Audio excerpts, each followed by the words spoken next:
భారత రాజ్యాంగం రాకముందు రాజులు పరిపాలన చేసేటువంటి సమయంలో రాజుకు తప్ప మిగతా వాళ్ళకి ఎవరికి అవకాశాలు లేవు, హక్కులు లేవు. తన ప్రభుత్వాన్ని ఎన్నుకునేటువంటి అవకాశం కూడా లేదు.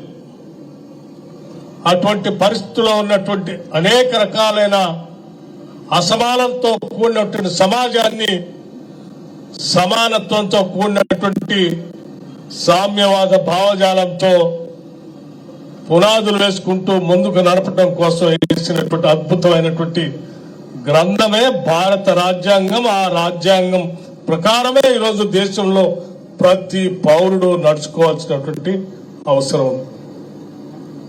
ఈ రాజ్యాంగానికి భిన్నంగా కొద్దిమంది నడుచుకోవాలని, లేకపోతే రాజ్యాంగాన్ని మార్చాలని, అది లేకుండా మా సొంత భావజాలాన్ని దేశ ప్రజలపై రుద్దాలని కొన్ని రాజకీయ పార్టీలు ప్రయత్నం చేస్తా ఉన్నాయి. వాటితో పాటు ఈ రాష్ట్రంలో గత 10 సంవత్సరాలు పరిపాలన చేసిన బీఆర్ఎస్ పార్టీకి సంబంధించిన నాయకత్వం భారత రాజ్యాంగాన్ని మార్చేస్తామని చెప్పిన కేసీఆర్ గారికి సంబంధించిన పార్టీ ఈరోజు తగుదనమ్మా అని చెప్పి భారత రాజ్యాంగంలో ఈ దేశంలో ఉన్నటువంటి అత్యంత పేదవాళ్ళకి, ఇల్లు లేనటువంటి పేదవాళ్ళకి, రేషన్ కార్డుల కోసం ఒక దశాబ్ద కాలం అల్లాడిపోతున్నటువంటి పేదవాళ్ళకి, భూమి లేని వ్యవసాయ కూలీల కుటుంబాలకి ఇందిరమ్మ ఆత్మీయ భరోసాతో పథకాన్ని మొదలుపెట్టి ఈరోజు భారత రాజ్యాంగం అమలుకు వచ్చిన రోజు మొదలు పెడితే ఆ పార్టీకి సంబంధించిన అధినాయకుడు కొడుకు అక్కడక్కడ మాట్లాడుతూ ఉన్నాడు. ఒక గ్రామంలోనే మొదలు పెడతారా? మేము చెప్తా ఉన్నాం, ఈరోజు రైతు భరోసా శాచ్యురేషన్ తో ఈ గ్రామంలో వేస్తా ఉన్నాం. రైతు ఆత్మీయ భరోసా శాచ్యురేషన్ లో భూమి లేని వ్యవసాయ నిరుపేద కుటుంబాలకు ఆనాడు సంవత్సరానికి 12,000 రూపాయలు ఇస్తామని మీరెవ్వరూ ఆలోచన చేయలేదు దాని గురించి. మేము మన ప్రభుత్వం ఇందిరమ్మ రాజ్యం ఆలోచన చేసి ఆ పేదవాళ్లకు కూడా న్యాయం చేయాలని ఆలోచనతో భారమైనప్పటికి కూడా ఆ కార్యక్రమాలు తీసుకొని ముందుకు పోతా ఉన్నాం. 10 ఏళ్లు ఇళ్ల గురించి ఆలోచన చేయలే, పేదవాళ్ళ గురించి ఆలోచన చేయలే. మీరు ఈరోజు మేము చెప్తా ఉన్నాం, పేదలందరికీ ఈ రాష్ట్రంలో ఇల్లు లేనటువంటి ఏ కుటుంబం కూడా ఈ రాష్ట్రంలో ఉండటానికి వీల్లేదు. ఇల్లు లేని ప్రతి పేద కుటుంబానికి రాష్ట్రంలో ఇందిరమ్మ రాజ్యం ఇల్లు ఇచ్చేంత వరకు నిరంతర ప్రక్రియ కొనసాగిస్తూనే ఉంటుంది.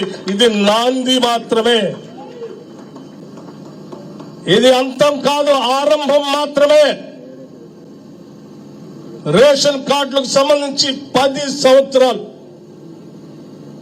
ఈ 10 ఏళ్లలో అనేక మంది నవ యువకులు పెళ్లిళ్లు చేసుకొని కుటుంబాలుగా వచ్చి రేషన్ కార్డులు పొందలేక, రేషన్ కార్డు లేకపోతే ఇతర వచ్చేటువంటి పథకాలు పొందలేక రేషన్ కార్డుల కోసం కార్యాలయాల చుట్టూ తిరిగి అలసిపోయిన సంగతులు నేను ప్రత్యేకంగా చెప్పవలసిన అవసరం లేదు.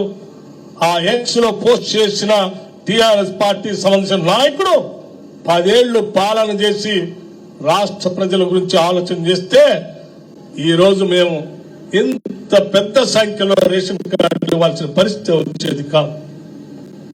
అందుకే చెప్తా ఉన్నాం, ప్రభుత్వాలు ఎప్పుడు ప్రజల కోసమే తప్ప పాలకుల కోసం కాదు. ఇదే భారత రాజ్యాంగం చెప్తా ఉంది. గత 10 ఏళ్లు ప్రభుత్వాన్ని పాలకుల కోసం వాడుకున్నారు. మేము ఈరోజు చాలా స్పష్టంగా చెప్తా ఉన్నాం, ఇందిరమ్మ రాష్ట్ర ప్రభుత్వానికి నాయకత్వం వస్తున్న ఈ రాష్ట్ర ముఖ్యమంత్రి రేవంత్ రెడ్డి గారితో సహా కేబినెట్ లో ఉన్నటువంటి ప్రతి మంత్రి ఈ రాష్ట్ర ప్రజలందరికీ మాటిచ్చాం, ఇందిరమ్మ రాజ్యం ప్రజల కోసమే పనిచేస్తుంది, ఆదాయాన్ని సంపదని సృష్టిస్తాం, ప్రతి పైసా ప్రజలకే పంచుతాం, వాళ్ల కోసమే రాష్ట్రాన్ని తెచ్చుకున్నది కూడా వాళ్ల కోసమే ఈ సంపదని ఖర్చు పెడతామని చెప్పాం. అందులో భాగంగానే ఈరోజు రాష్ట్ర వ్యాప్తంగా ప్రతి మండలంలో ఈ కార్యక్రమాన్ని మొదలుపెట్టి ముందుకు పోతున్నాం. నేను చాలా స్పష్టంగా చెప్పదలుచుకున్నాను. మీకు తెలియదు కాదు, 4 గోడల మధ్య కూర్చొని లబ్ధిదారుల సంఖ్య లెక్క రాసుకునేటువంటి పద్ధతికి చరమగీతం పాడాం. 10 ఏళ్లు మీ పాలనలో చాలా వరకు గడిల్లో కూర్చొని ఎవరికి ఇల్లు ఇవ్వాలని లెక్క రాశాను. మేము ప్రజా పాలనలో గ్రామ సభలు పెట్టి గత 3 రోజులుగా 21, 22, 23 తారీఖుల్లో రాష్ట్ర వ్యాప్తంగా ప్రతి గ్రామంలో గ్రామ సభ పెట్టాం. పెట్టి అప్పటికే అనేక మార్గాల ద్వారా గ్రామంలో ఇల్లు కావాలనుకున్నటువంటి వాళ్ళు, రేషన్ కార్డులు కావాలనుకున్నటువంటి వాళ్ళు అప్లికేషన్ పెట్టుకొని ఉంటే ఆ మార్గాల ద్వారా పెట్టుకున్న లిస్టు కూడా గ్రామ సభ పెట్టి ఆ గ్రామ సభలో ఆ లిస్టు కూడా ప్రకటించి ఇంకా గ్రామంలో మిగిలిపోయినటువంటి వాళ్ళు ఎవరైనా ఉంటే వాళ్ళ దరఖాస్తులు కూడా తీసుకొని ఆ దరఖాస్తులు ఈ దరఖాస్తులు అన్నింటినీ క్రోడీకరించి అంతిమంగా అర్హత కలిగిన ప్రతి లబ్ధిదారుడికి చివరి వ్యక్తి వరకు కూడా ఈ పథకాలు అందించాలనేటువంటి ఆలోచనతోనే మేము చాలా స్పష్టంగా గ్రామ సభలు ఏర్పాటు చేశాం. పాపం దీని ఉద్దేశం తెలియనటువంటి వాళ్ళు ఆ గ్రామంలో ప్రకటిస్తున్న పేర్లే ఫైనల్ లిస్ట్ అని ప్రజల్ని రెచ్చగొట్టి దాంట్లో వచ్చేదో లబ్ధి పొందాలని కాంగ్రెస్ వాళ్ళు కూడా మాలాగానే కొద్ది మందికి ఇచ్చి తూతు మంత్రం చేసి వదిలేస్తారని ఆశతో పాపం వాళ్ళు రాష్ట్ర వ్యాప్తంగా 3 రోజులు పెట్టిరేగిపోయారు. కానీ వాళ్ళకి తెలియని ఒక విషయం, మేము గ్రామ సభలు పెట్టిందే ఆ గ్రామంలో ఎవరైనా పొరపాట్ల మిగిలిపోయి ఉంటే వాళ్ళకు కూడా అవకాశం ఇవ్వాలనేటువంటి ఆలోచనతోనే రాష్ట్ర ప్రభుత్వం ఖర్చుతో ఇక్కడే గ్రామ సభ పెట్టి మీ అందరి దగ్గర దరఖాస్తులు తీసుకొని మీకు కూడా న్యాయం చేయాలని ఇక్కడ ఏర్పాటు చేశాం. ఇది ప్రజల ప్రభుత్వం కాబట్టి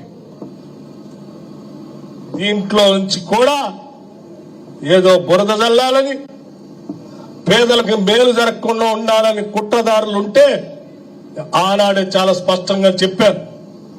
గ్రామ సభల్లో పాపం చివరి వరకు పెట్టుకోలేనటువంటి వాళ్ళు ఉంటే దయచేసి వాళ్ళకి సహాయం చేయండి. అధికారులకు దరఖాస్తులు అందించే కార్యక్రమం చేస్తే వాళ్ళకు కూడా న్యాయం చేయొచ్చు. అలా చేయకుండా అల్లరి చేయాలని చేస్తే ఈ రాష్ట్రంలో ఎవరికి ఇల్లు రాకుండా ఉండాలని, రేషన్ కార్డులు రాకుండా ఉండాలని సమాజానికి ద్రోహం చేద్దాం అనుకున్నటువంటి వాళ్ళు మాత్రమే గ్రామ సభలు జరగకుండా చేస్తారు. ప్రజలంతా జాగ్రత్తగా ఉండండి. ఇల్లు కావాల్సినటువంటి వాళ్ళు, రేషన్ కార్డు కావాల్సిన వాళ్ళు ఈ కుట్రదారుల పాలన పడొద్దని చెప్పి చాలా పిలుపిచ్చాం. ఆ పిలుపుని అర్థం చేసుకున్న రాష్ట్ర ప్రజానికం మొత్తం కూడా ఈరోజు రాష్ట్ర వ్యాప్తంగా కొన్ని లక్షల అప్లికేషన్లు, గతంలో ఉన్న వాటికంటే కూడా కొన్ని లక్షల అప్లికేషన్లు మళ్ళీ తిరిగి గ్రామ సభలో అప్లై చేసుకున్నారు. మరి వాళ్ళని వదిలేద్దామా? వాళ్ళు మనవాళ్ళు కాదా? వాళ్ళు పేదవాళ్ళు కాదా? వాళ్ళకి ఇల్లు అవసరం లేదా అని ఆలోచన చేసి వాళ్ళందరికి కూడా ఇవ్వాలి అని అంటే ఒక్క రోజులో మీరు స్క్రీన్ చేయలేరు. కాబట్టి లాంఛనంగా ఈ రోజు ఒక గ్రామంలో పూర్తిగా 26వ తారీఖు నాడు మనం మొదలు పెడతామని చెప్పాం. కాబట్టి ఎట్టి పరిస్థితుల్లో ఈ రోజు మొదలు పెట్టాల్సిందే అని చెప్పి జనవరి 26 నాడు ఈ రాష్ట్రంలో ఉన్న అన్ని మండలాల్లో ప్రతి మండలానికి ఒక గ్రామం తీసుకుని సాచురేషన్ లో ఏదో పంపిణీ చేస్తా ఉన్నాం. ఇది ప్రజల కోసం నిబద్ధతతో మేము చేసేటువంటి కార్యక్రమం. ఒకటే మాట చెప్పాం, వ్యవసాయ యోగ్యమైనటువంటి భూములన్నిటికీ ఇస్తామని. ఎస్, షరతులు లేకుండా 5 ఎకరాలకు 10 ఎకరాలకు అనకుండా వ్యవసాయ యోగ్యమైన భూములన్నిటికీ ఇస్తామని చెప్పాం. ఈ రోజు ఇవ్వటానికి లెక్క బరాబరు చేసి బ్యాంకుల్లో డబ్బులు ఈ రోజు మీకు శాంక్షన్ లెటర్ ఇచ్చి రేపు పొద్దున మీ అకౌంట్ లో డబ్బులు ఉండేటట్టుగా చేస్తా ఉన్నాం. ఈ రోజు ఇక్కడ శాంక్షన్ లెటర్ తీసుకున్నటువంటి వాళ్ళు పొద్దున్నే ఈ రోజు సెలవు కాబట్టి, బ్యాంకులకు సెలవు కాబట్టి రేపు పొద్దునే మీరు బ్యాంకు పోయే కల్లా మీ అకౌంట్ లో రైతు భరోసాకు సంబంధించిన డబ్బులు ఉంటాయి, రైతు ఆత్మీయ భరోసా కూడా డబ్బులు ఉంటాయి. ఇది ఈ ఒక్క గ్రామానికి సంబంధించి కాదు, రాష్ట్ర వ్యాప్తంగా ఈ రోజు మండలానికి ఒక గ్రామంలో జరుగుతున్న దాదాపు 606 మండలాలు, ప్రతి గ్రామంలో జరుగుతున్నటువంటి ఈ మండలాలకు సంబంధించినటువంటి ఇచ్చిన శాంక్షన్ లెటర్స్ రాష్ట్ర వ్యాప్తంగా ఆయా గ్రామాలందరికి సంబంధించి బ్యాంకుల్లో రేపు జమ అవుతాయి. డబ్బులు ఇస్తారా, కాగితాలే ఇస్తారా అంటే మీలాగా ఇంటికో ఉద్యోగం ఇస్తామని, 3 ఎకరాల భూ పంపిణీ చేస్తామని, లేకపోతే రకరకాల మోసపూరితమైనటువంటి మాటలు చెప్పి ఏంటి డబల్ బెడ్రూమ్ కూడా ఇస్తామని మోసం చేసినట్టుగా కాంగ్రెస్ పార్టీ మోసం చేయదు. చెప్పిన మాట ప్రకారం కట్టుబడి దాన్ని అమలు చేస్తుంది, అమలు చేయడానికి అవకాశం ఉన్నదాన్ని చేసి చూపిస్తుంది. అందుకే 2 లక్షల వరకు రుణమాఫీ ఉన్నటువంటి ప్రతి కుటుంబానికి మాఫీ చేస్తామని చెప్పాం. కేవలం 3 నెలల్లో 22,000 కోట్ల రూపాయలు రాష్ట్రంలో ఉన్నటువంటి రైతుల అకౌంట్లోకి దేశ చరిత్రలో వేసినటువంటి ఏకైక రాష్ట్రం ఈ మన తెలంగాణ రాష్ట్రం, ఇందిరమ్మ ప్రభుత్వం అని చాలా స్పష్టంగా చెప్తా ఉన్నాం.